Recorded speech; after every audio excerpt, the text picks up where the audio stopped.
Hello, everybody. Hello. Welcome to In This Multiverse, episode 60 with your co-host Chainsaw and Andy. And we have two special guests to talk about the Flash film, Canadagraphs, and Ben, the DC TV show. First time on the show, by the way. Welcome, everybody. Thanks Hello. for having me.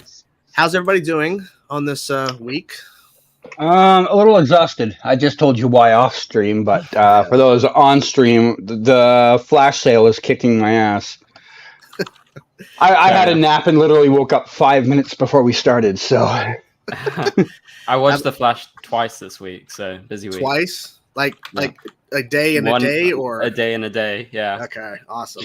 Yeah, it was crazy. Anyway, we'll get So we're gonna talk about the Flash. We're gonna probably start off with our overall thoughts and then get into spoilers. We do, however, want to put a little bit of a disclaimer. We are not here to discuss the outside personal stuff involving the star of the film. We're here to talk about the film, and if you have a problem with that, I don't know what to tell you. I mean, our thoughts are separate from the film in terms of what's in the film and what's outside the film. The majority of the film was shot before all this stuff occurred, so that's what we're here to discuss. So let's start overall thoughts about the Flash film, because it's now out. People can now go see it. Ben, since you've seen it 3 times, overall thoughts now after seeing it 3 times, now after knowing what's going to happen, and now you've seen it 2 more times to see the flow, thoughts. So just some context, right? So I watched the film back in April. So when they did the CinemaCon screening, right? I watched it that same night. They did the London screening. And so they said to us, it's an unfinished version. So for a long time in my head, for like a few months, because I only just got to watch it again this week, I was like thinking, okay, so they showed us this version. They're probably going to do some changes. But really, the ending was the change and the post-credit scene being added. So nothing was changed. The VFX was exactly the same. And so this is where I get into, I think, a lot of people's problems and my problem. I think the CGI is really bad on all the faces, but the Flash effects look really good when he's running and everything like that. I think it's interesting what they did with the Speed Force, adding this kind of chrono ball, as they call it. I think they call it that. So yeah, that's like one big thing for me is the VFX. It's just like every time I looked at it on the screen this week, I was like, ugh, like that's not good. Like something went wrong with the budget here, But overall, I had a good time. Like I've really enjoyed watching it. I will go watch it again. I want to show people it just because it's the Flash. I'm so excited. It's my favorite DC character. And I loved seeing Supergirl on screen alongside the Flash again. Obviously a different version, but I'm a huge fan of both characters. So actually Sasha for me was probably the standout of the film. Even though I feel like she had a very little amount to do in that small section she was in, I really kind of wish she was in more, because actually on the rewatches, when I got to the bit where I knew, something was going to happen to her, I was like, kind of a little bit bummed by it. But it is what it is. I hope she gets to do Supergirl Woman of Tomorrow. Again, that's just all up in the air. But yeah, overall, I had a really fun time. It's a funny film. I like the way that, Barry progressed, our main Barry. By the end, he becomes more mature. That was a big problem I had previously with Ezra's Flash. I thought he was way too mature. I just couldn't really connect to him too much. And so I like that you have the 2 Flashes. It really works. So yeah, that's my kind of overall thoughts. I pretty much agree. Canada, after seeing it last night, I saw you were tweeting heavily about this movie. Initial thoughts. I mean, I have to obviously agree with Ben about the CGI. I mean, I don't think it's as bad as everyone else is saying, but you do notice it at times, especially when they were doing the montage of different worlds. You could tell that wasn't the best work. But I can't fault the film too much for that. I go to a movie to be entertained, and it was very entertaining. I think one thing I really enjoyed is this version of Barry had a great combination of humor and awkwardness. And I mean, we got a little bit of awkwardness with Barry in the CW version, but you see it a lot more here in this film. Yeah. And then the emotional scenes in this movie hit me a lot more than I thought they would, and I was really surprised. And I mean, I am going to go be seeing it again at some point sooner rather than later, and more than likely like a couple of times. So I would recommend anyone that likes superhero films, you are going to want to see this. Oh yeah, more likely opening weekend if possible. I think. Yeah, so that you don't hear everything elsewhere. Yeah, Andy, thoughts? I will never look at baby the same way ever again. Wait, Andy. Hmm? Andy, don't the babies look exactly like the Twilight baby? Oh, in the face, Twilight. in the That face. would, Yeah, that would Yeah. insinuate that I have ever seen Twilight, which I have not. Okay, Oh, okay, okay. fine. I just remember like walking out of the theater. Everyone around me was like gushing and talking about my, and like I'm standing in the corner, kind of like looking into the space and just, what was this movie trying to tell me about babies? Why were they saying the word baby so many times? What the hell was that opening It's a scene? weird obsession. Yeah, it's like, for me, it's like it's the equivalent of how many times Cecile says the word "feel" in a season of the Flash. So for me, I'm like, and then of course, like it didn't take 2 minutes for like some parents to stroll around their kid. I'm just like, I need to get out of here. I can't look at babies anymore. Because all I'm now seeing is I'm seeing the microwave. I am seeing the screaming nurse that was screaming. So for me, yeah. But no, overall, because this has been like 9 years in the making. This has been 9 years waiting for this thing. I would not call it a masterpiece, but it's definitely one of the better DCEU films. I have questions about the CGI in this film. I'm like, you guys delay the film because you needed extra time on the CGI. Did you actually take that extra time, or like what did you all do for all these That's times? what I'm saying. Yeah. Yeah. So, but yeah, I guess we'll get more into specifics soon. But no, overall, I mean, I did have an overall good time. But again, I think I am going through PTBD, post-traumatic baby disorder. It's just the imagery was just disturbing, y'all. Like, and I already was like decided I'm never gonna become a parent. Now I definitely don't want to, because it's like, because now all I will see is like, well, our baby's not delivered in microwaves or whatever and so on. So I don't know, but that's it. I pretty much agree with everyone what they've said so far about the film. I think the story is strong. I think that they handled the time travel in terms of how Barry was doing it differently. Because see, we've already seen what the show's been doing for all this time in terms of time travel or multiverse travel. So in this instance, we have this kind of kaleidoscope type thing where he's seeing it all like in different, like, I don't know. It's like, is all the different repeats basically different altered versions of what could be? Like, it's kind of jarring how they were doing it visually, and that's where all the CGI in terms of like the PlayStation, Xbox gaming CGI was coming into play. But I was like, okay, so maybe that's just for this stuff here, and it's not. There's also CGI like that. Like, I mean, I noticed in the third act there was times where when it's our Barry, like sometimes talking to the other Barry, our Barry, you can tell his face isn't exactly lit. You can tell. Yeah, it's a little strange. I think, like I was saying, Sasha, Supergirl, she is awesome. I wish they had more to do. I think there's clearly more stuff they could have done with her if they would have introduced her sooner, because Barry was on that Earth for quite some time before they realized, oh, let's go find Batman. Oh, let's go find Superman, which they don't find. I wish they would have done maybe a little bit more in terms of like getting to them faster, but I get it, because this is ultimately a Flash film. It's not about, okay, let's get altered versions of heroes from another timeline into this movie. This is a Flash movie. So I get that. yeah, we definitely have to talk about some of the cameos and stuff. But I think this was a strong DC film, and it's unfortunate that this is the end of the DCEU. Essentially, like this is the end of that timeline. And as we know, Blue Beetle. But see, Aquaman: The Lost Kingdom. Like I'm guessing, is that a part of the new timeline now that Barry established? I don't even know. They probably won't even address it. It's probably not going to be addressed at all. What Barry did, but yeah, I guess where do we go now? So I think let's talk Michael Keaton Batman.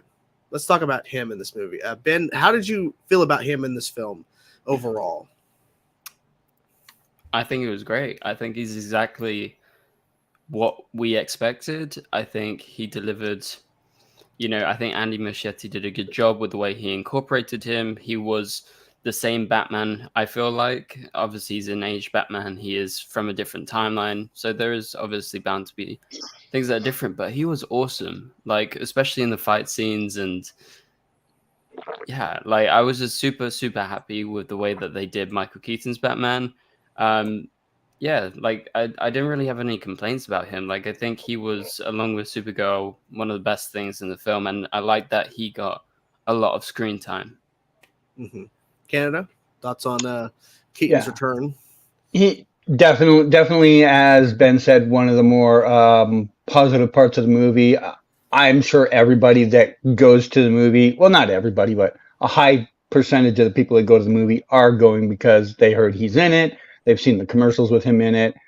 I'm not going to say that he carried the movie himself, but he has enough screen time that you can say he had an impact on the movie, and it is definitely a positive impact. That can't always be said for everything. We've already talked about the CGI issue.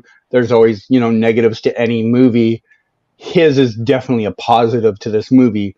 And yeah, like, I don't even know how old Michael Keaton is anymore, but he looked capable. Like, I could believe looking at him. I don't know who was doing the stunts, obviously, but looking at him physically, I could believe he could pull off being Batman at that age. Like, it seemed believable. But as a whole, good. I don't think anyone went into this movie thinking he would be a weak link, and he pulled his weight. Yeah. Andy, thoughts on Keaton? I mean, this is pretty big. I mean, we finally saw it. We've been waiting for a while since they finally confirmed it.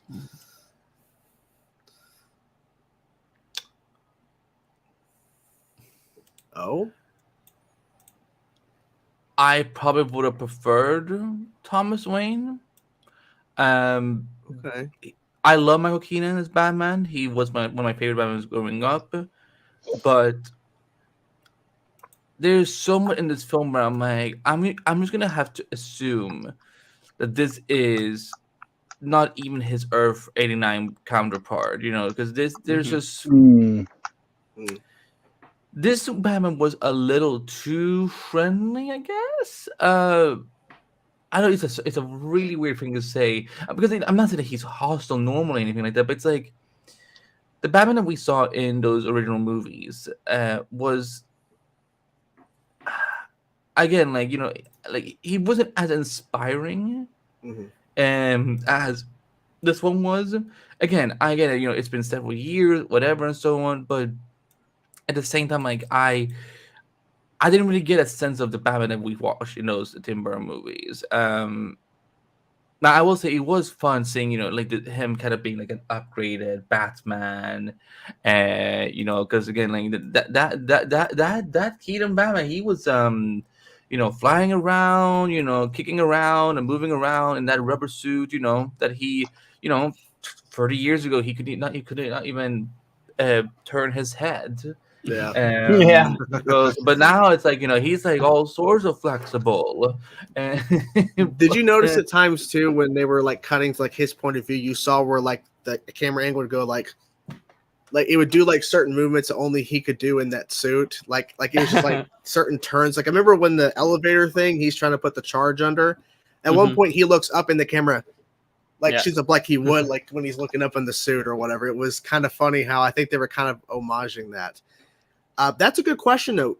Do we think this is the same Keaton Batman from those two movies, or is this? I think it's supposed to be, but just Yeah, if it was, it wasn't that well executed because I was like,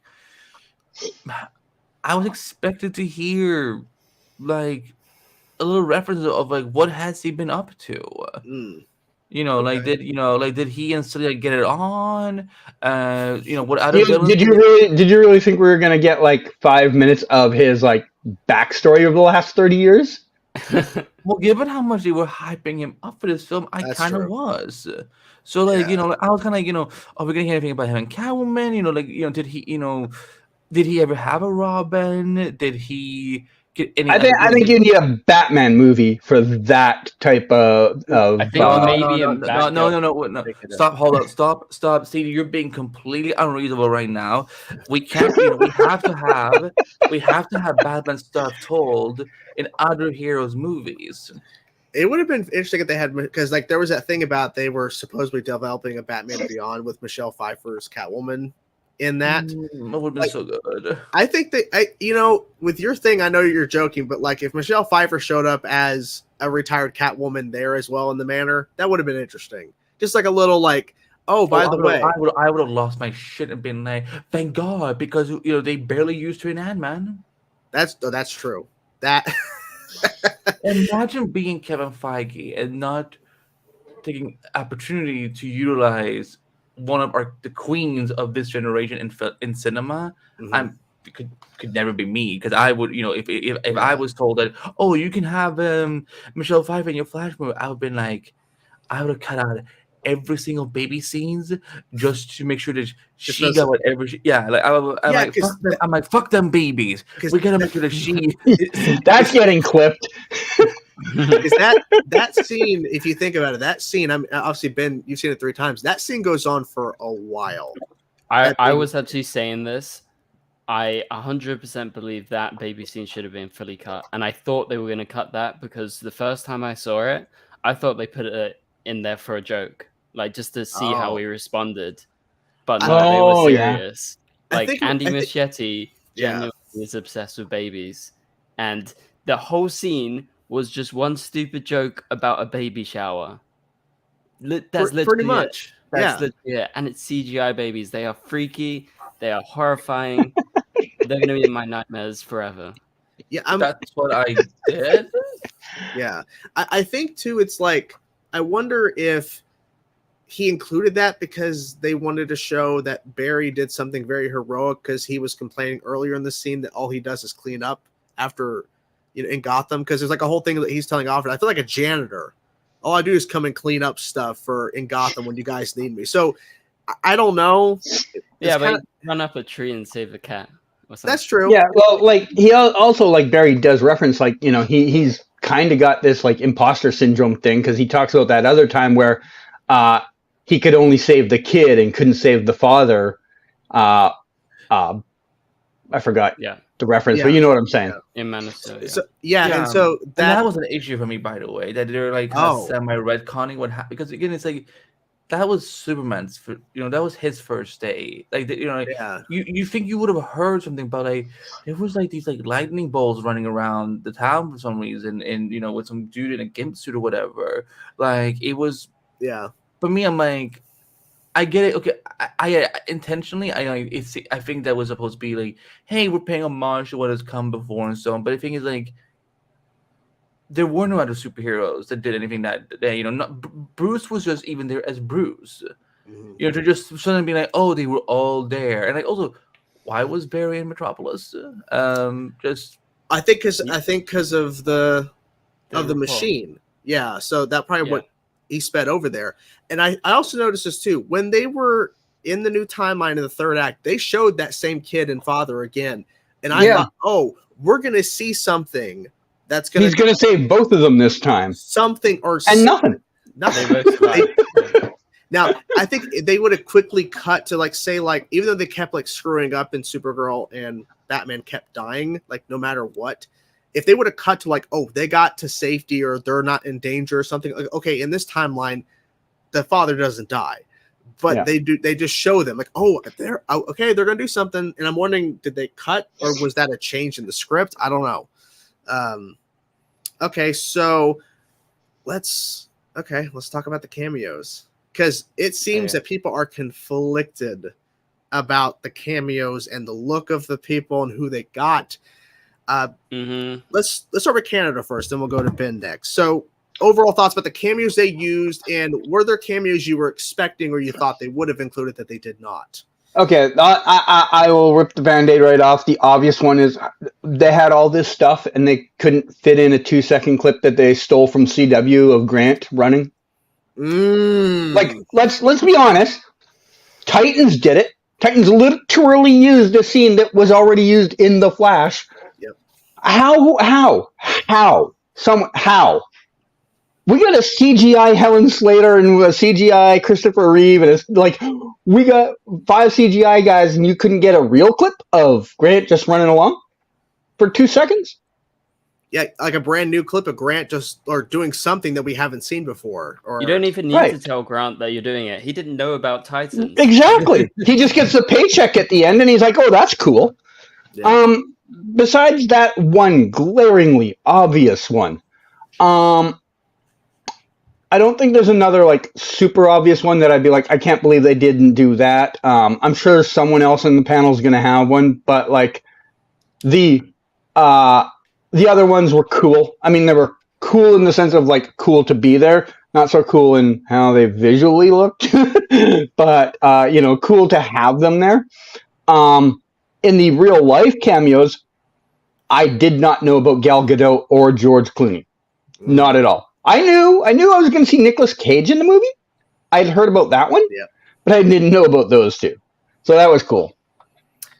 So Ben, you said you saw it at CinemaCon. Did they so what was the ending? Because I'm assuming I think the Clooney bit was probably not there at the CinemaCon version. Yeah, so that wasn't there at the start. In the first version I saw. In that version, basically what happened, it was exactly the same. They came out of the courthouse. Iris asked Barry to ask her on a date or whatever, and then he gets a call from Bruce again, and then Bruce steps out of the car, and it ended with Barry going, "What the fuck?" and then it cut. Oh, so my God, that's how they cut it? Yeah, you saw his foot hit the ground. That's it. Oh, it was bad. So they were implying that it was a different Bruce. But so you had to know at that time it was someone new. Yeah, no, I knew it was going to be George Clooney. I wasn't surprised when I saw it this week, but okay. Well, what does this Batman sound like? What do you mean?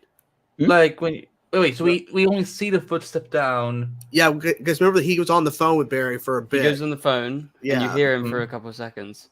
Yeah, and you could tell, and like that doesn't sound like Ben, but I'm not sure. He's definitely not Ben Affleck. Yeah, you can tell that. But but in general, I don't know. The cameos to me, obviously, Canographs just said it. The big one, the first time I watched the film, I came out, everyone was buzzing around me. They were like, "Oh, the cameos are so cool, so cool." And I was like, the one person that was like, "No, Grant."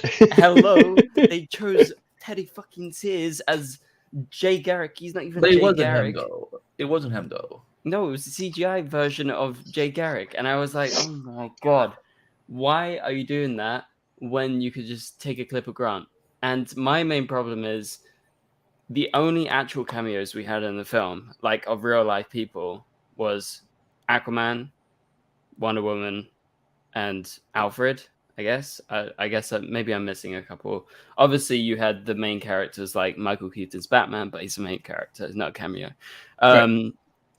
But yeah, I was pleasantly surprised with Wonder Woman. That was probably my favorite cameo, if I'm being completely honest.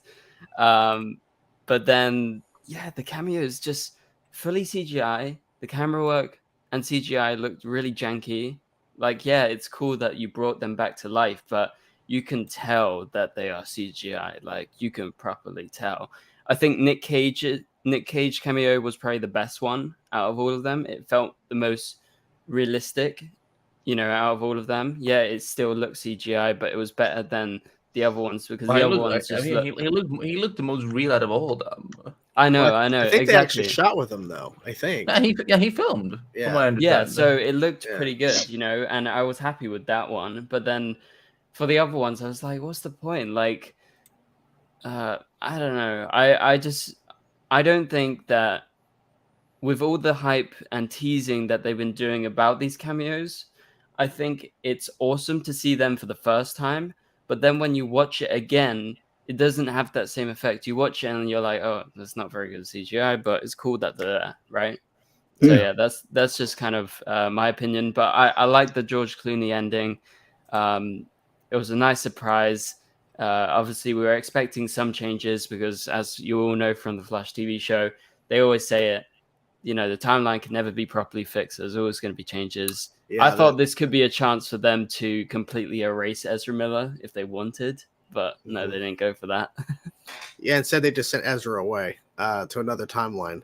Yeah. Andy, you had mentioned something on Eric's stream we did on Wednesday about how you felt Christ did a better job of celebrating DC than this movie, so I'm guessing you weren't too happy, or at least you weren't that excited for the cameos. because they actually bothered to have people film things. Again, like when you do again on paper, this is a very cool idea. It's a very cool idea. And even in execution, I'm like, okay, at least they tried. And it's cool to know that they're acknowledging various corners of the DC universe. My problem is the CGI is just so distracting that I'm like, and here's what's so weird. Because when the night of the premiere of the film, Alan Slater was there. I Yes. started wondering, did she maybe do something as Supergirl? Like, with because they can do de-aging and things like that and so on. Because she's still alive. And I was like, how cool would it have been to have let her do something like that? And then I see it and I'm like, what is this flying Barbie thing doing here? And I'm just like, it's scary. It didn't even look like her, really. I was going to say that. It doesn't look like it. Yeah. If there was any point that I can strongly nitpick in the movie, it is their CGI on them specifically. It's like there's no Like you would figure if you see like a goddamn portal just open up where like you're about to crash into things, wouldn't you have more reaction than just like just staring. Yeah. The Nicolas Cage thing was so cool. I was like, there's a giant spider.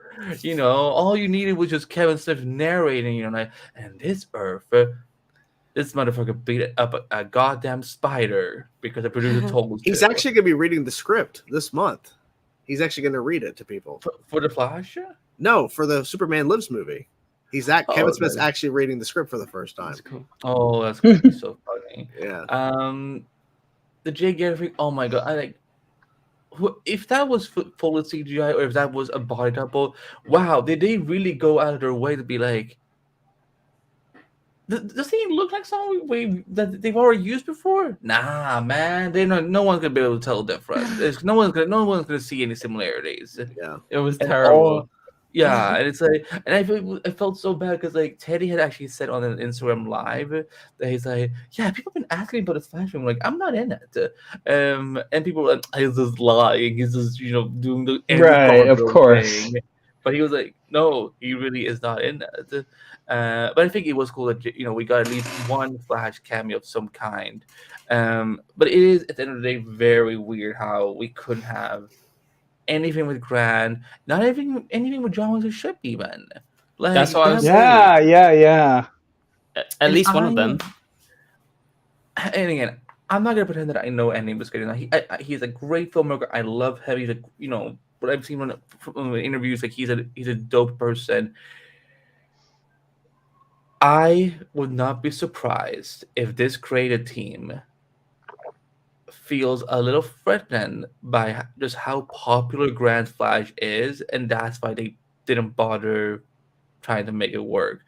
Because if it is true that it was, if they had this supposed list, and they could, had the calls, they said, if it's a DC hero, everything is fair game.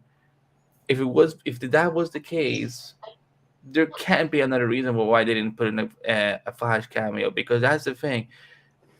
it's a Flash movie, and the only time we see Flash meeting himself is just the two Ezras. So again, what was the point? Like, again, there's a reason we had that scene in Crisis, and we didn't even get to see that. And that's the thing, it's so simple. We could have seen, because now, because we gotta remember, and even though I hate the fact that this film is canonizing the Justice League, he was never called the Flash in that movie. So what they could have done was at least just show how did this Barry get the name the Flash. We could have shown him from his point of view when he meets Grant, and then cut to the present time of when he has the new suit and he's now called the Flash and everything. So it's just, and I think that's one of my overall big problems is that they just throw us into this Flash's life. Like, there's so much, we just don't get, for us, we've seen 9 seasons of, we followed, when Barry wasn't the Flash and when he became the Flash. But here it's just, we're just thrown into the midst of it.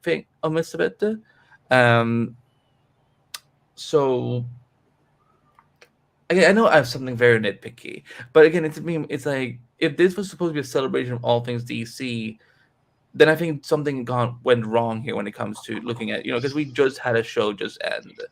And I'm not saying don't give. And again, you didn't even have to give it a scene where it takes place after the series finale or anything like that. Just pay off that moment that we had for all these years. So, but Nick Cage's Superman, I think that was so dope. I still don't know if I like the idea that you use George Clooney, but what I would have preferred is if.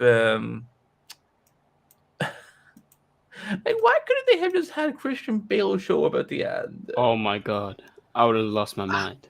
That would let's have a good Batman. Again, George Clooney, he's fine, but George Clooney's just a meme. He's a meme Batman. He's a meme. He's a fucking meme, and I'm just like, y'all, come on, we could have done Christian Bale. Or how funny would it have been if this was an alternate version of Robert Pattinson's Batman? Then it's not something he's the same age as Barry, and also the tooth. Oh my god! God.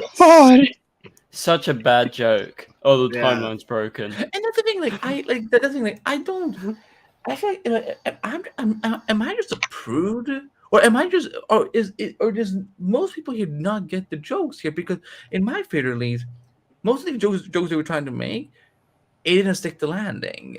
The one I think people laughed the most at was when Barry got naked. That was genuinely funny as hell, because I'm like, of course his clothes are gonna burn up. Yeah. But the characters and stuff, I can appreciate the concept, but with so much CGI, I'm like, and hopefully I'm assuming that George Reeves' family as well as Christopher Reeve's family are all fine with this. Hopefully they are compensated somehow. If they at least knew that this was happening, because imagine if you're in either of those families, and you have to be I'm just on social media. I'm like, why is my great cousin looking like a video game character? So but yeah, you're right, Jordan. There's a lot of mixed feelings about these cameos more so than I thought they would. Yeah, I feel the cameo, the whole idea of Andy Muschietti coming out saying that there was a list. I feel like they picked some weird choices at times. Not everything. I think the Christopher Reeve and Helen Slater cameos, I think it would have maybe worked better if Helen Slater was an older Supergirl. I know that would have been jarring for people, but if they actually used her, an aged Supergirl, and maybe the implication is that Superman passed, and maybe we just don't show Christopher Reeve as a CGI, and we just have Helen Slater as an older Supergirl. Okay, this is the same Earth. We're not seeing him, but here she is, older Supergirl, staring at whatever this is. The Nick Cage, it was awesome. However, that is a very, very specific cameo, because not a lot of people know that he was supposed to be Superman, unless you dig into the history of the Superman films. If you saw John Schnepp's documentary about Superman Lives, which is great, by the way, and all that stuff that came out of that. Unless you really dug into that, or you're a fan of Nick Cage, you don't know what the hell's going on when you're watching that. Like, because I know in the theater there's people that were clearly confused. Oh, mine too. Yeah. Yeah, it's really strange. I think the George Reeve thing makes sense because he was, I think, the first live action Superman we ever had. I think that makes sense. Like I said, I'm assuming they had to get this stuff signed off. They couldn't just do this without the family's consent, I hope. I just don't know how the law works like that. Yeah, like, I don't know. Like when someone is, even if they're dead, like, do they still like? There's a. Well, I mean, this is a pretty new thing that's gotten into Hollywood. So there's I hate to say it, but there's probably some like backdoor shenanigans that are going on that the studio was kind of like, oh, we'd like to use your character. Could you just sign this? Yeah. And like they got it for nothing when they legitimately should have paid them, X amount of money as if they were a real actor. So I wouldn't be surprised if something like that actually happened because we know studios will try and get away with what they can. Yeah. But I still feel that they would have had to at least get them to sign a piece of paper or else they would have got sued on the back end. Yeah, and that would obviously not be very good for this movie. There's already a bad press as it is. I think the Jay Garrick thing, like I watched that and I was focusing on the face and I'm like, that's not Teddy Sears. Like it's just a CGI face. Like it's no one's specific face. It's a mush. But it looks more like Teddy Sears than anyone else. Yeah, because he looked like that in season 2 of The Flash. He was pretending to be Jay Garrick. How funny would it be if like that actually was like they just accidentally cast Teddy Sears stunt double and they're like, oh wait, you were in the Flash? Yeah. I don't know if you ever got to see like Teddy Sears like stunt double back in during season 2, but man, how funny would it have been like if that had been the same guy? Been 7 years later, like I get to be in a Flash movie. I just thought the whole thing was weird because the more I think about it now, it is clear besides Adam West and George Reeves, they were steering clear of DC TV cameos. Mm-hmm. They didn't want anything to do with that. I think the only reason why Adam West was there is because everyone knows of him as Batman from the classic TV series, and of course he did a film, and then George Reeves being this first Superman. But outside of that, and the thing is, Nick Cage never got his movie, but he still got a cameo. And they could have easily got Grant Gustin to shoot something. I think it would have been interesting if you're having Helen Slater Supergirl. I know Melissa Benoist is done with the character, but they could have done something with that too. They could have done something. Well, I think it would have been the same case as all the CGI characters in that they would have to get her permission. Well, that's what I'm saying. They could have maybe got her to shoot for a day.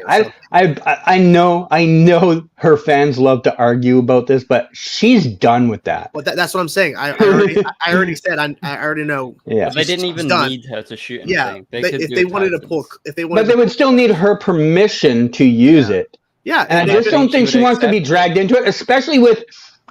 I mean, I know we're not touching on it, so I'll make it as quick as possible. Especially with the controversy around the film.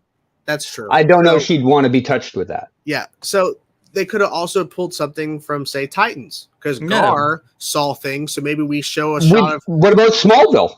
They could have pulled a Smallville. They could have done so many things. And I also noticed too, a lot of their cameos are Superman based.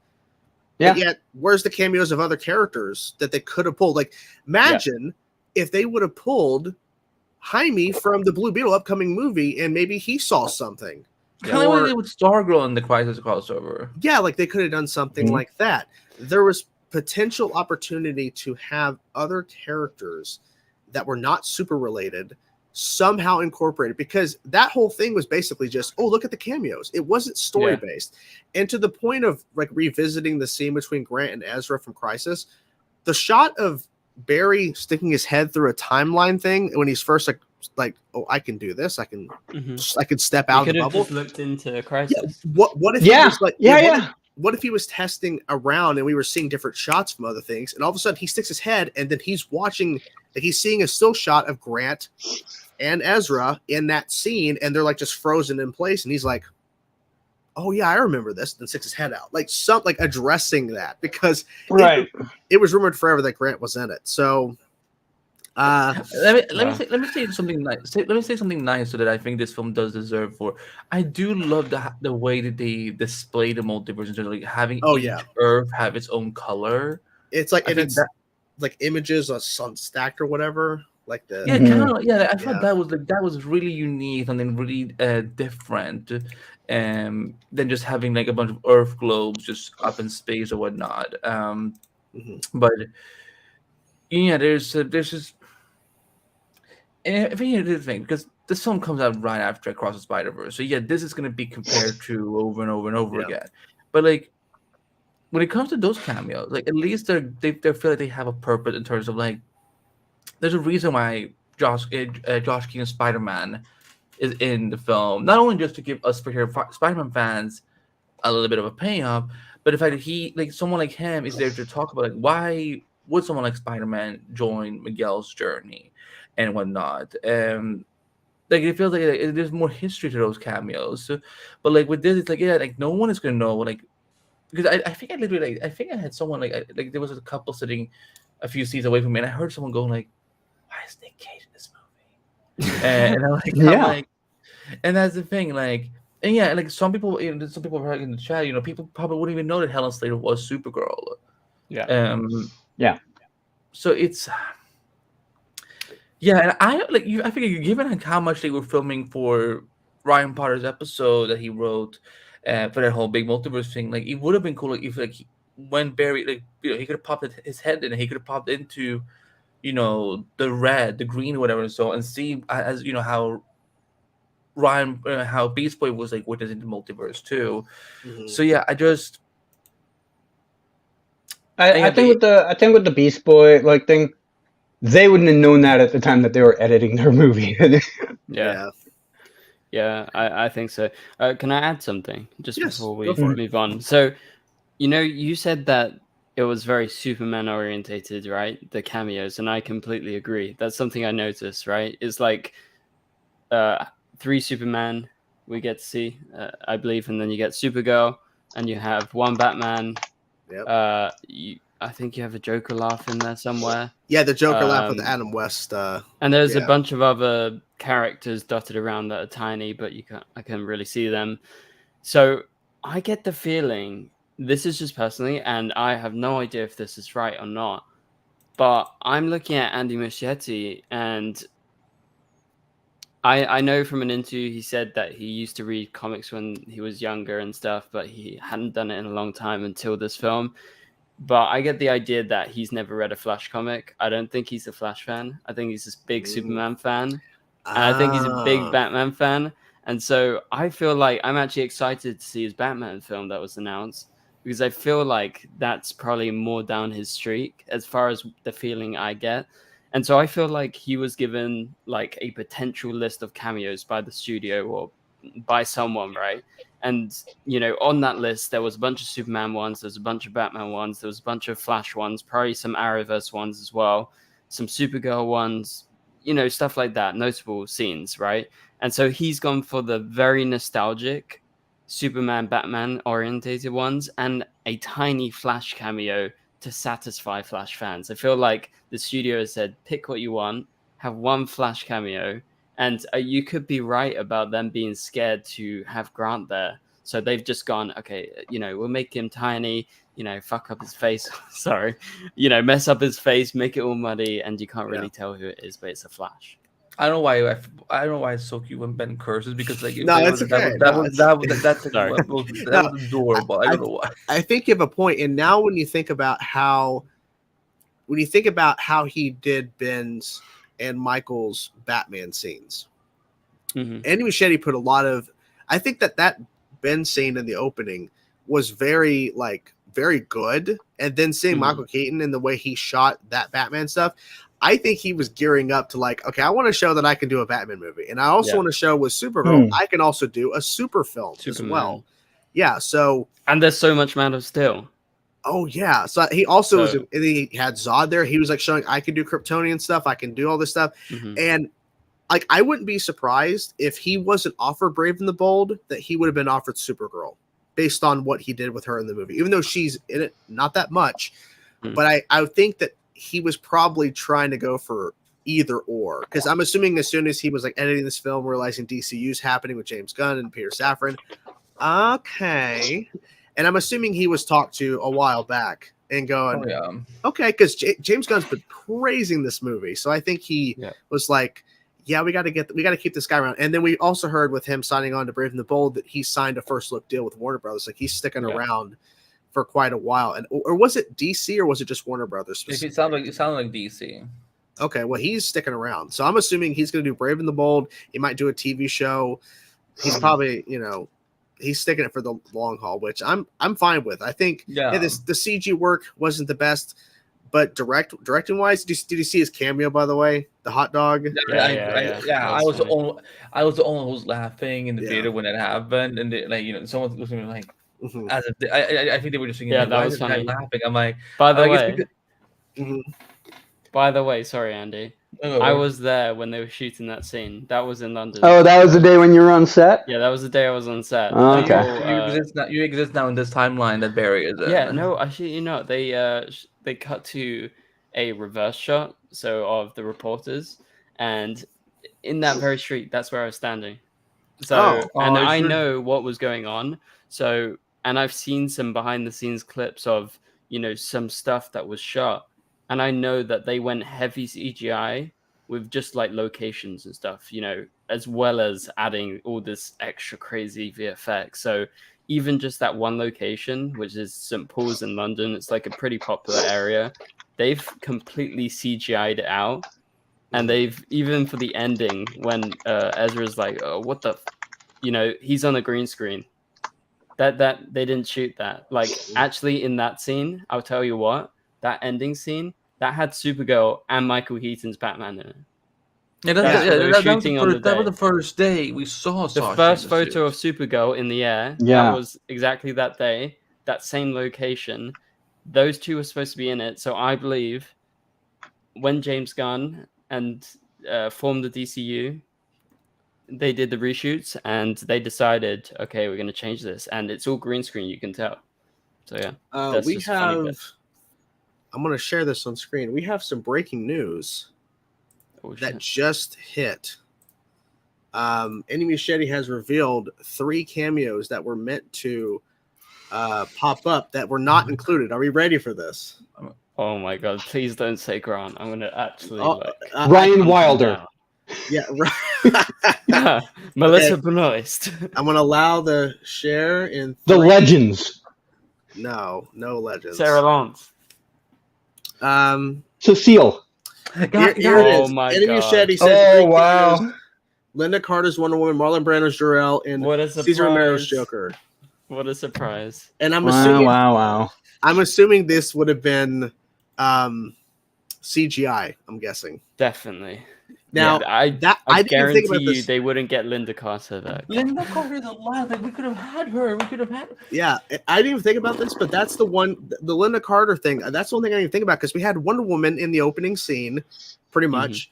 I didn't think about, they could have had the original Wonder Woman, the one that we all know, because we had her in Wonder Woman 84 as another character. They could have brought her in somehow. So yeah. Now I wonder if this just comes down to Linda Carter said no. Yeah, maybe. Well, I wonder what the reason. I'm guessing all 3. I mean, well, yeah. I mean, Cesar Romero's dead, so they would have had to get family permission on that one. Yeah, and Marlon Brando as well. So it's like, yeah.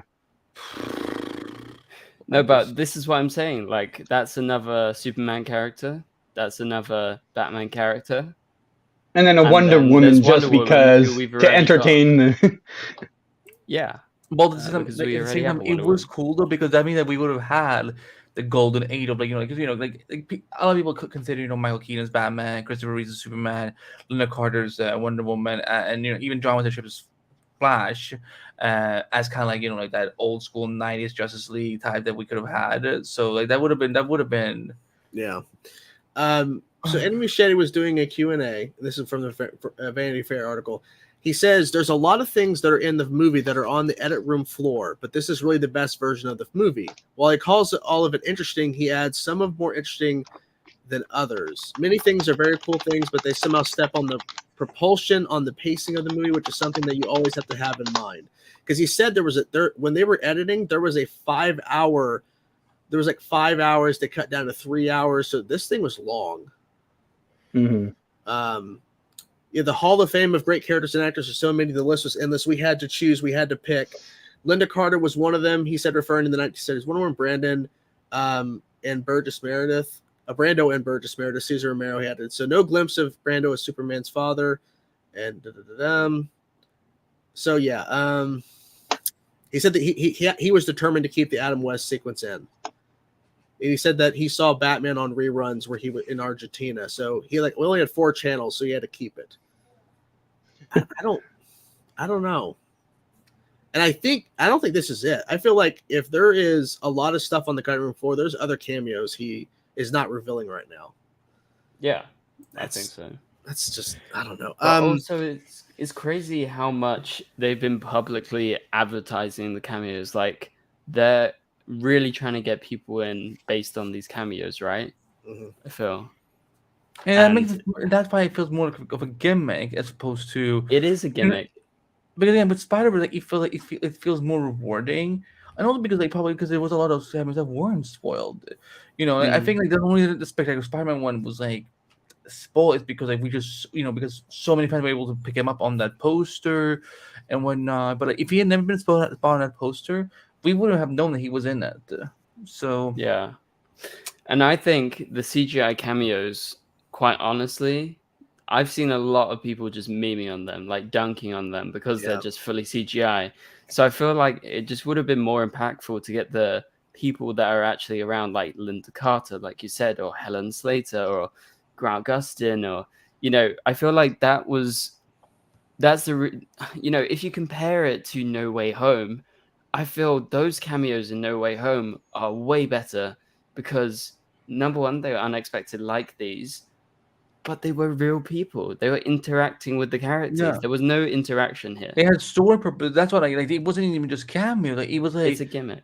It's because that third act it becomes the story of all 3 Peters. We see because Andrew Garfield has his moment. Toby has his moment, and so on. So it's just again I can still appreciate what Andy was doing here, but at the same time it's kind of like we're really going after a specific era of DC here. We're again, I grew up watching most of those stuff anyway. But it's somewhere on that list, there must have been a bunch of Arrowverse stuff, and then for someone who for all the super stuff he did, how fun would have been if they had seen Tyler for a brief second, Oh, yeah. that would be insane. But again, it's I mean that's still actively on the Era product. They should be trying to maybe push to the public. Mm-hmm. How'd they miss that? Who knows? I mean, it just doesn't make any sense. Okay, so before we get to Q&A, because we'll answer some people's questions, they have a lot of questions throwing at. Final thoughts, and what would you rate it out of 10? Ben, let's start with you. What would you rate this movie out of 10 after thinking about everything? Yeah, so after thinking about everything, I mean, I know I definitely seem very critical, but this is me doing a lot of nitpicking because, it's just venting, whatever. I have my problems, but like I said earlier, I really enjoyed it. I was very entertained by the film on the most part. I have my problems with certain bits, like baby scene, cameo scene, stuff like that. Mm-hmm. But yeah, some really great stuff. So out of 10, I give it like a 7, a strong 7. I was thinking about going 6, but then I was like, nah, I'm not going to be that mean. And I think it loses those 3 points strictly on what I've been talking about in the stream. It's just not good enough. I've said this. I was saying this to the people. I was actually with Boba Talks. I'm sure you guys obviously know him. Yeah. I was watching the film with him the other day. We were sat next to each other, and I told him after the film, I said, I would be embarrassed about the CGI scenes if I was the director. I would not want to show this as a finished cut. So that's just it really was crazy to me that they released this. But yeah, 7 out of 10. I know that's quite generous, but yeah. Canada? Okay, so when I came out of the theater, my out of theater score for it, first of all, my first time viewing it as opposed to seeing it now 3 times. So I don't know what Ben's first time score would have been. My first time score coming out of the theater, I was, again, like I said, I want to be entertained. That's why I go to a movie to be entertained. I'm not sitting there going, you know what, that CGI work, I don't think, like, that's just not in my thought process at the time. My out of the theater score was a 9. The more I've had time to think about it, it's probably about an 8.25. Okay. All right. 8.25. That's good. 8.25. Yeah, that's very specific. 8.25. I'm like, Yeah. Andy, out of 10. I don't. Again, for as much as nitpicking or critical fault that I've had on this film, like I will, I will give the film its due. That is, like, this is definitely a Barry Allen story. Like, this is definitely, there was even the one time when Ezra's performance got to me was when Barry saying goodbye to Nora. Like that. I literally. I broke down. Like, that was like really painful because we know what Nora means to Barry in any universe, and again, I love Sasha Kaji as Supergirl, and I'm really hoping she gets to come back for Supergirl Woman of Tomorrow. She was so good. That suit was awesome, and it was great seeing Michael Keaton back as Batman. And again, just just his introduction scene of him just like doing like parkour in his own kitchen. That was so fun. And yeah, like, seeing the Bat Cave again, and just seeing how fucking big it was this time around, and the Bat Wing, and oh, I did lose my absolute shit in like the funniest way when like the measure tape came up. Yeah, that was good. I'm like, oh, what guy is this? And it's like, how much do you weigh? I'm like, this feels like if like my mother was like his Alfred, being like, this is what you should use. If my mom was the Alfred to his Batman, that's what she would have told. Because I was like, oh, I'm like, my mother had something to do with this. Like, I'm just gonna blame it on her. But I would give this a 7 or a 7.5 out of 10. Again, it is a good DC movie. It's a good Barry movie. In a lot of ways, it also kind of feels. I mean, again, is it a good finale for the DCU? I don't know about that. Again, I thought it was still really awkward that, again, we're back to having, having Henry Cavill Superman, but without seeing his face, because we see, a CGI model, and I'm just like, and there's the problem. They filmed a scene with him. They filmed a Henry Cavill scene with him. So I wonder what it was, like what he actually did, because there's rumors of what it was, but I don't know. Maybe him and Tyler and Tom and Brandon like twerking or something. Yeah, all the Superman just chill. I would give this film an 8 out of 10. I think that it's a strong story. I think the CGI does bog it down a little. I could sit here and nitpick more about the cameos and stuff. We've kind of done that already. I think what the cameos they used, besides the actual look of them, I think that they did some smart choices. They could have easily done more, but ultimately, the important thing is this was a Barry Allen story, because I thought this was going to get bogged down to where it's going to be like, okay, it's kind of a Barry story, but it's also Kara and Bruce, and so they could have easily done more to where it's like, okay, we're really going to just kind of catch up on Michael Keaton's Batman, and that's going to be kind of the focus for a good bit. But it was really mostly about Barry screwing up the timeline, which we've already seen that countless times on the show. But in this way, it's like it's a different version of Flashpoint, essentially. And then him having to fix, like, that was a brutal scene for him fixing it, essentially. Like, it was very simple, but man, it's like heartbreaking, because like he spent all that time just to kill Supergirl, just to kill Batman, and then of course his other version killing them over and over and over, to the point where he's that dark Flash character. I think they should have done more with that. Can we talk about that for a second? Yeah, I thought they would have done more with that, honestly. The Dark Flash. He's pretty much Savitar. Yeah, that's pretty much. I'm like, let's see if Animus could have had to watch a Flash TV show. And then one takeaway he had was like, Transformers looking speedster got it. They started teasing that when he was getting that armor on him. Yeah. Like, and that was pretty cool, like, because you started seeing like, oh no, this Barry is breaking down, like he is like starting to, to crack. The one thing I wish we had more of in this film was Iris. I will say that. Oh, Like, yeah. I felt she was just, Just kind of Like, there. yeah, and like, and I think I would have probably, if I had written the film, I would have probably written, because again, the flirting is not as evident here. It's not as obvious. Like, you have to really look for it. And I don't know. I don't know if the chemistry wasn't as strong. Nothing can beat Grant and Candace. They're the one and only true West Allen. But it was like, I do love the fact that the younger Barry, his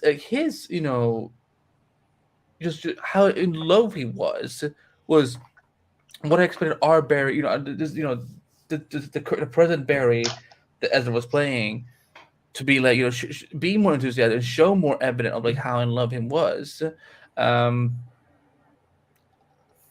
I also cackled at like how like pointless Patty Spivak's role was. This I'm like, Oh my god, Yeah. useless. Like, Like, I Yeah. mean, that I- one Back to the Future scene was funny, but that's Yeah. all. Oh, that was actually one of the better fun scenes in the movie. yeah. that was, But apart from that, why did they name them Patty Spivak and Albert? Oh, Husband or whatever? right. Dr. wait a Anthony, minute. like- Wait a minute. Okay, it's time to talk a little Eric Wallace here for a second, because wait a minute.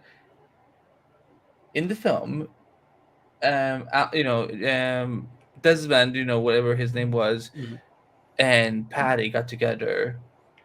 Julian Albert is essentially that character that is in the film. And But with said a he different wanted to name. Yeah. Yeah. He said he wanted to bring back Julian and Patty and make them a romantic couple. Did Eric knew that was going to happen in the Flash movie? He was like, I doubt Wait, it. has it Season has it 10. happened in the comics? I don't know. don't wait, know. I will ask Siri. Hey Siri, did Patty and Julian ever fuck in the comics? Like, who? No, I don't know who that is. Yeah. Well, we're going to answer some questions before we head out for the show here. We do have a super chat. I don't want to see this movie. Goldface vs. Chillblaine. I'm good. I don't need it. Let's do it. Let's do it. No, let's not do it. I don't Let's want do the it. super All right, chat. I'm starting a GoFundMe today. Yeah, we're gonna Getting a post special appearance all of by us, Aminet we Black. can fund it. I'm thinking of all the cameos we can get in. We can get Cecile. We can get Aminet Chegra. Black. Baby Electric. Jenna. Yeah. Oh yeah. No more babies. No more babies. So Aminet Black. so he's thinking that it's not like why not just make it a standard multiverse travel? I think that would have been. I don't know. I mean, it's a fair point, but That's I not think what we're gonna do. Like, we just learned that okay, on this Earth, like this was a Supergirl that we had this year. well, I also think too, it's like the way they explain it with like the spaghetti. It's like okay, so you're not just fixing the present into your future, you're also changing the past. Mhm. So That spaghetti reference, by the way, made so much sense. yeah, it was It kind of made crazy so how much they did sense. it, Yeah. and it's so I'm not funny gonna lie, how. y'all. I'm not gonna lie, y'all. I got hungry as fuck every time they came in. I'm like, And I like the bit too where he's like, and then you get this, and drops all the spaghetti, and then he drops all the sauce, and then he starts like putting cheese. Like, what is this referring to? No, I think the analogy's over. I think he's just garnishing. Yeah. Yeah. that's a sauce. That's just a sauce. That's just sauce. Yeah, And the thing that it was like that was a funny dynamic. Even though like both berries were kind of annoying in a lot of way. I think that's the thing, like because we're basing this off of the berry that we saw in the Justice League cut. I think that's why they kind of maintain more of that again. Well, I mean, they had a reference where he saved Iris a couple years prior. Yeah, and that's the Mhm. thing. That's the thing. I'm like, so like they actually are canonizing. I think the they are. Snyder- I think they are. I think that's I what think that it was. definitely is. Yeah. And that version of Bruce felt more in line with the Snyder cut than the Joss League, which made him into a joke. Because I mean, he was kind of joking, but it was the lasso effect. But that It was scene, the with, lasso. Yeah. yeah, and But that that's was funny. It was. yeah, it actually was funny. That was. I'm a Wonderbat shipper. I'm a Wonderbat shipper. Like, listen, y'all. Listen. Okay, hold on. Everyone, shut up. I get into my shipping mode for a second. In BVS, when those two are meeting each other for the first time, and Gago is like, "You have never met a woman like me," and I'm just like, that is right. Like, and like, God, I was just looking at this and being like, just go and fuck each other already. Like, good lord. that should be the movie. That, but the scene with Bruce and Barry where he's like telling Bruce about what he can do now, but traveling through time. I like that scene. That was a very good scene, and that gets me more excited. Plus all the Keaton stuff for his Brave and the Bold, because that was like that's very Bruce. And let me make this very clear. I think Andy Muschietti was a great choice to make this film, but I definitely think that maybe he's going to be a little more suited for Brave and the Bold, like because the thing is also he's a horror director. Like again, like you can go darker. It's so much darker. Like imagine what he would do with someone like Scarecrow or Man-Bat.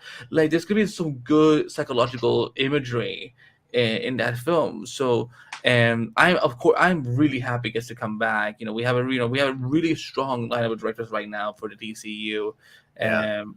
How do we feel about the fact that they didn't actually address? I mean, it's implied. It must have been him who killed. Yeah, Laura. it's assumed, but they never actually. That's never like. We don't even get like a small hint at how she died. Mm-hmm. This is what I'm saying. I was saying this to Boba. I was saying, surely we should have at least seen a flash of lightning, like a red flash, or we should have seen something supernatural. Because if you look back at the Flash TV show, how does it start? It's all about telling you to believe in the impossible. Barry never saw anything impossible in this film, so he had no drive to kind of understand anything like that to do with his mum's murder and everything. So I feel like they really missed out on that. There should have been something, just liquid rising or a flash of red lightning, something mysterious. I think that would have been interesting to have some sort. I was waiting for that when I heard her yelling. I was waiting for something like a visual thing to imply we're not seeing Reverse Flash, but it's definitely implied that it's at least some lightning noise or something. Here's what you could have done, Okay, I'll finish mine. Even if we had just seen whoosh of like the curtains flying or something as Barry comes around the corner, whatever. You at least know someone was in the room. It seemed very standard. It seemed very ordinary. She just had a knife in her. I'm sorry, but that happens in a lot of American films. Yeah, and the thing is, she was stabbed right as the dad was coming home. So it's not like the person was able to because like at some point you would have heard steps like him running away if it was a guy or whatever. But so Connor made a point. Thank you for the super chat about how he is involved with the prequel TV series for It. So he is already in doing TV stuff. And someone had said earlier, and I can't find it, where the Andy Muschietti overall deals with Warner Brothers, not DC, apparently. Okay, well, what I was going to say was, here's what they didn't even show was like a hint of lightning, but like there's so much you can do audio, like, you can, hearing wise, we could have heard like a something like flashing in there and just getting her and so on, because like that's a very loud, again, it gets, so when Barry was like doing his homework, and so you hear, that was like a pretty loud break-in. So it would be interesting if they would have done something where the weather outside is sunny, bright, it's fine, then all of a sudden it gets dark and thunderstormy pretty fast. Like say like that something changes in the weather system because Thawne is traveling so far back in time that he's actually disrupting like the timeline at that moment or something. But I don't know. I guess maybe they were thinking like, let's not fully explain who did it, even though we all pretty much know who it was. I wonder why that was. I just don't see the benefit of not including something to tease Reverse Flash. There is no benefit of ignoring him, right?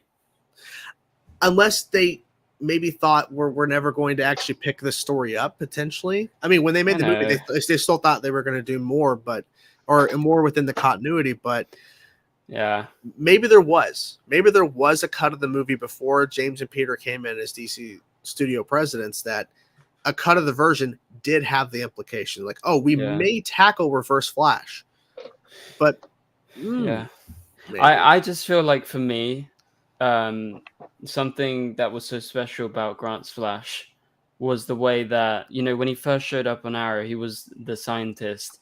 He was so fascinated in the impossible. He was so fascinated in everything. And that led him to becoming eventually the Flash. For Ezra's Flash, he just lived a normal life. Yes, his mum died, but he just thought she died of a stabbing, right? A break-in. Yeah. And he never ever thought of anything impossible until he just suddenly got struck by lightning and he got powers and he became the Flash.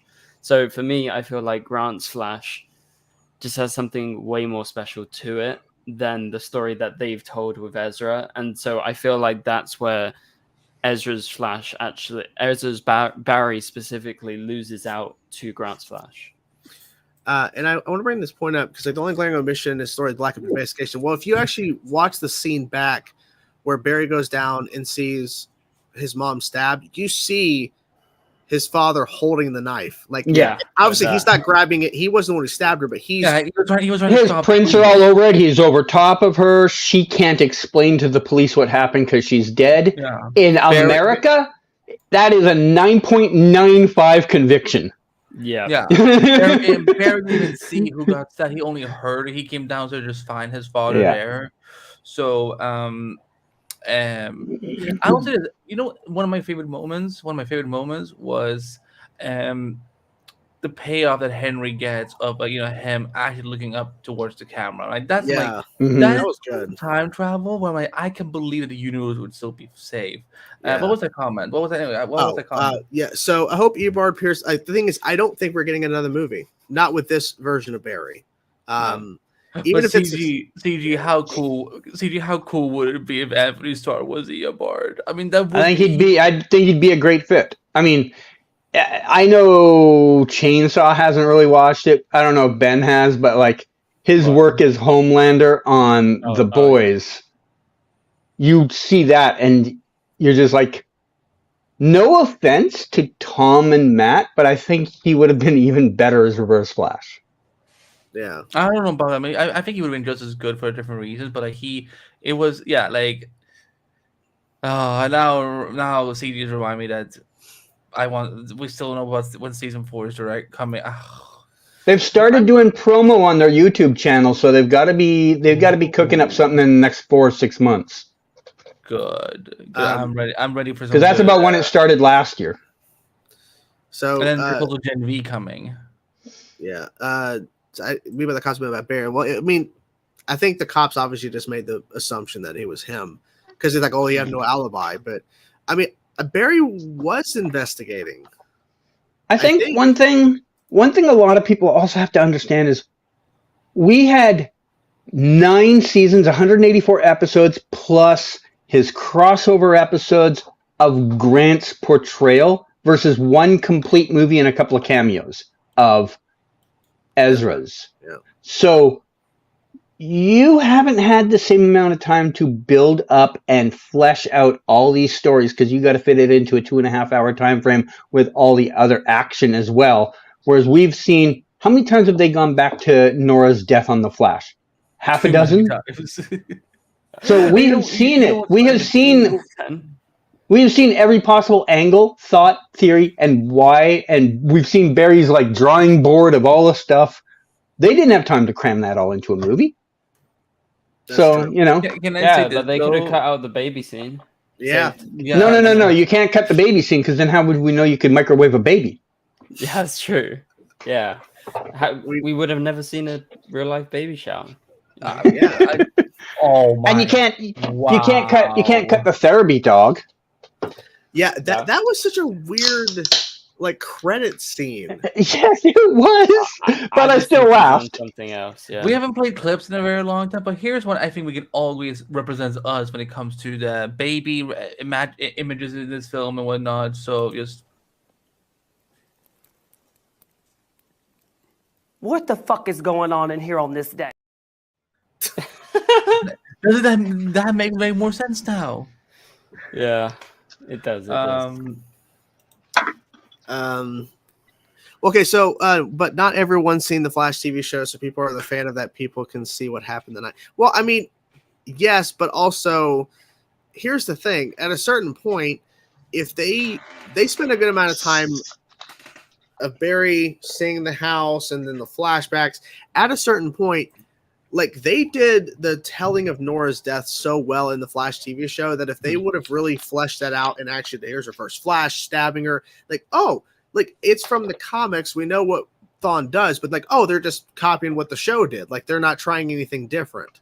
Mhm. So I don't know. I honestly do think just based on I think I can understand them getting a little pushback from people being like, oh, you just like ripped off the TV show if they did that, except for the fact, as she does point out, there's a lot of people that probably are watching this movie that didn't, I mean, not a lot, but let's say 5 to 10% that never saw the show. You know? I think. Well, how funny was it that, because I'm like, I've been experiencing, Noir stuff over and over again, but always that there's being all these flashes, given how many times Barry has gone back to that night, I was like, oh look, there's only one Barry in this scene. Like, I didn't know we could still get that. I was like, as far as you know, there wasn't a house full of not a house full of berries. Yeah, exactly. Like, you could back garden. Yeah, you could have had the Spider-Man meme of like them just pointing at each other, being like, "Which one? Wait, why are you here?" I'm like, "I'm here because I'm from 2015. Well, I'm here because I'm from 2019." So Ben, you'd already said, but so basically it was just the after credit scene and just showing the full scene with Clooney, and the pretty much scene. The only difference. Nothing was different besides that. No, exactly, and they told us specifically it's non-reviewable. Like you cannot review this film. Like people still did. Like they came out and did like reactions or whatever to it. Oh no, you could do a reaction, but you can't write a whole review or record a whole review. And I'm just confused. Even now, you can't go on your channel right now and even review this version. No, of the I film. can now because I've seen the full film. Right, but can you? But you can't review the one that you saw months ago. The thing is, I can because it's literally the same, plus the ending and the post-credit scene. There is no changes. Yeah, because like it's shot for shot the same. Because when you hear like say you can't review this incomplete movie, it sounds like okay, there's things in this that are not completed, and there's going to be additional stuff, so you can't review this. But it turns out, well, they showed half of the Clooney scene without Clooney, and then they just didn't show the after credit, which really doesn't do anything besides, oh, Aquaman's here. I don't think it changes your review at all. Those two scenes. So honestly, when I saw it, I was like, I'm not surprised, but I'm like, I don't know, kind of like a little bit annoyed because I really thought they sold it to us like you're going to see an early version of the film. There's going to be big changes. So don't review this and come back, watch it again. And you can definitely review it because there's going to be changes. But I don't know what happened in those months. Like, did they not? I feel like, so, with just fan reactions right out of the cinema, you can only say a certain amount. Mm-hmm. I don't think we were allowed to say enough. And if we were allowed to say enough, people would have criticized more about, the baby scenes, the CGI and the cameo scenes. But we couldn't say that stuff because they're spoilery, right? So, yeah. Oh my God, the baby! The CGI was the same. I mean, it sounds like it didn't exactly change. The same. Now I wonder if they were planning on doing some changes and they decided not to. That's my question. That's my real question because that's what I thought would happen. Because I saw the first cut and I was like, "Oh, the CGI is like really bad here," but they're gonna change it, right? They're gonna fix this. That's why they've shown us early and they've told us don't review it because they're gonna polish it. But no. What if, guys? They have this clever plan. They get us all to watch it right now. And then, like, Christmas time, they're like, remastered version on the screen with new CGI. It's gonna be the machete cut. Oh, my God. And that's where the Grant cameo comes in. Yep. Well, so someone had said earlier that, and I don't know where it was exactly time-wise, but someone had mentioned, I bet there's a lot of cut scenes. I wonder how many scenes we're going to get like on the release of the film, like deleted stuff. Like, what did they cut? And I doubt any of the cut cameos are going to be there at all. I doubt they're going to do that. But I wonder, is James and Peter opposed to releasing extended cuts under the new DC stuff now? Are they opposed to putting out extended cuts? Well, you know what? What one way worked? Hashtag release the Snyder Cut, dude. We made it happen. We made it happen. So if but everyone who always craps on all Snyder fans, we at least made the impossible happen. We believed Well, in here's the thing. No, what they did is they bullied and threatened and intimidated. No, yeah, There was some of that. There Segment, was some a of segment that. of that fandom, but then we raised a lot of money for AFSP. We were just trying to fight for a director's vision to actually be fully realized. Let the cook. Yeah, So- it's different circumstances with this because Andy Muschietti, as far as we know, got to do the film he wanted to, and despite him saying, "Oh, I had a 4-hour cut," all films get cut down. Yeah. I feel like it is what he wanted. Yeah, and I think based on what I was reading from that Vanity Fair article about the cut cameos, he mentioned the point saying how the pacing he wanted, like he thought this was the best version. The thing is, he has time because there's a writer's strike, so technically he can't do anything on the Brave and the Bold. So he could be okay. Let me just go recut the movie. So to this point here, we're not getting Clooney, and they're not going to replace Clooney with another actor for Brave and the Bold. Like this is a separate timeline. This is pretty much explaining away how we're not going to see this version of Barry anymore. We're going to get another version of the Flash. It's going to be a new Barry, but I bet it's going to be to where we're not going to see the DCU's version of Barry Allen for a while because we just had this movie try to separate from the character. Plus, they have Creature Commando, the Authority. They're doing a bunch of crazy stuff that's not traditional because you would think new DCU we're going to get Wonder Woman, Batman, Superman. We're going to get Flash. We're going to get Green Lantern. We're going to do all these traditional, but that's not what they're doing. So I bet Barry is going to show up later, probably in the second half. I don't think we even get. I don't even think we're gonna get Barry. I think Wally is the next one they're gonna go with. That'd be good because that the Justice League animated show worked, and there's a lot of people that still don't know that was Wally and not Barry. So but the Wally I want to see is I would want if we're getting Wally on the big screen, I'm like, because I'm not down for like another I don't want like some major ass white Justice League. So I'm like, let's have Black Wally. Let's have Black Wally. Just also because I just want those. I guess those races out there would lose their absolute shit, and I always thrive on seeing them getting. I want Wally. I don't want more Barry. I don't want to see switch it up. Flash have a Flash too. I want a different Flash. Yeah, because we literally just got 9 seasons of Barry. We just finally got this movie. Switch it up. And who's to say that if we focus on Wally, that there is not a Barry? It's just we're focusing on Wally. He's going to be the Flash of the Justice League, and maybe Barry gets lost in time or something, and eventually there's a storyline where maybe Wally saves Barry or something, like he's lost in time somewhere. Because they did that kind of in Young Justice, where was it Wally that got lost in time? Yeah, it was Wally. Yeah, so they could do something to where maybe Barry, say in a Flash Wally West led film, Barry gets lost in the time stream or something, and then Wally doesn't know, and then we'll pick it up later. Like they could do something like that to where we're going to focus on, or we just get to watch that scene being filmed when CG gets the video from set, and they just don't put it in the movie. Like let's say the Wally West Flash movie films in Vancouver, which would be so poetic, and then we just look, no, actually, what? They don't make any reference in the actual movie, but instead we get set photos from Canagraphs where like he finds these newspapers articles of like, the original Flash died years ago. Jay Garrick. I mean, they could do something with that. I mean, they could do Jay Garrick, but By the way, just random on CG, is there a project from James Gunn's DC universe that you hope actually, if you could have one of those projects filmed in Vancouver, which one would you want? Yeah. I mean, whichever one would take the most downtown locations. The TV show, probably, right? Like a lot of the projects that like superhero things don't always film in downtown. Peacemaker, right? Because Peacemaker was Peacemaker never had a downtown shoot. I had to travel out of town for that every time. I wonder, Lanterns would be off-world. So would they do Superman Legacy? Hypothetically. I mean, as long as it was a Metropolis-based thing and not a Smallville-based thing. they could use the old Smallville set if it's not. Yeah. So while Superman is not filming, they could use Superman Legacy. Yeah. Yeah. Why not? I mean, no one else is using it. Not even the rodeo. Oh, that would have been so funny. That's funny. Andy, do you want to continue the show while I have to head off in a few minutes, or do you want to just call it? I think we can just call it. Okay. Yeah, we'll be on here for only a few extra minutes, guys. I have to go. I'm getting up at like probably 1:30 in the morning, which is like 4 hours from now. So I got going on vacation.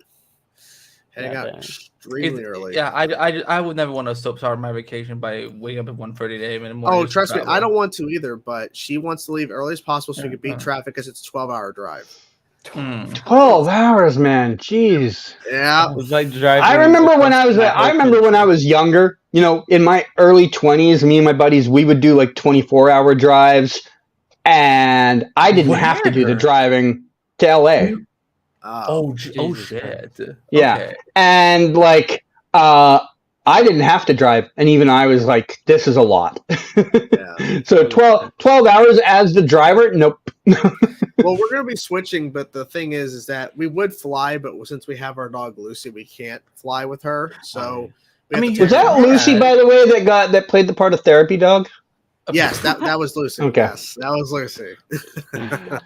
It was a good paycheck. Yeah, it was funny. You know what would have been a great cameo in the when all the worlds were doing, and it would have just set there would have been rage on the internet over it.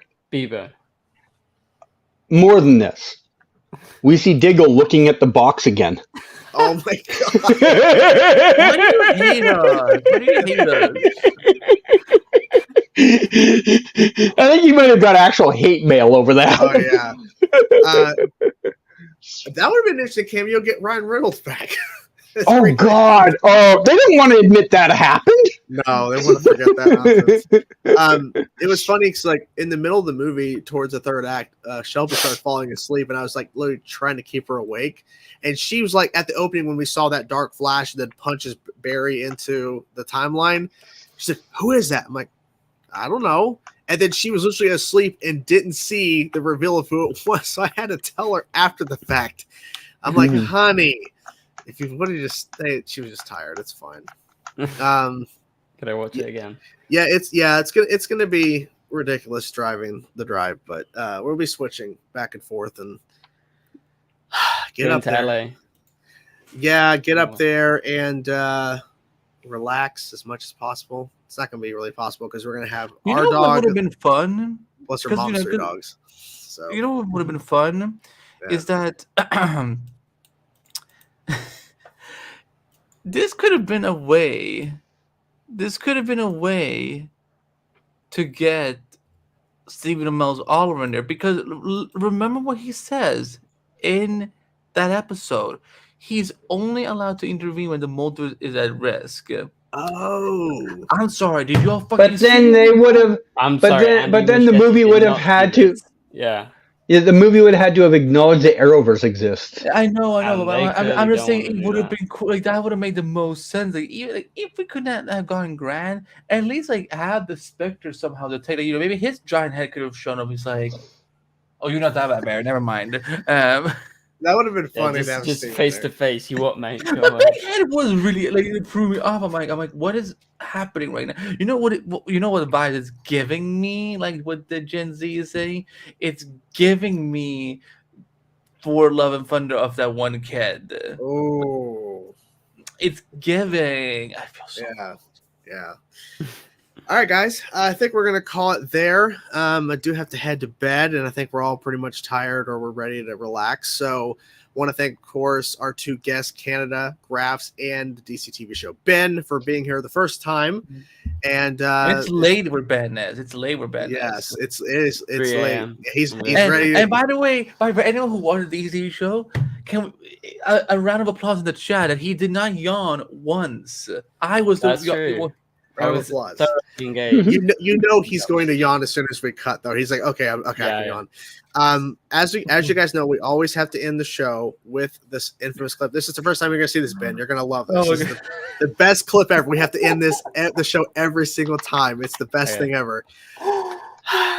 Cicada, Gracie, take it away. Metas killed your parents, Gracie. They all deserve to die. Don't believe him, Grace.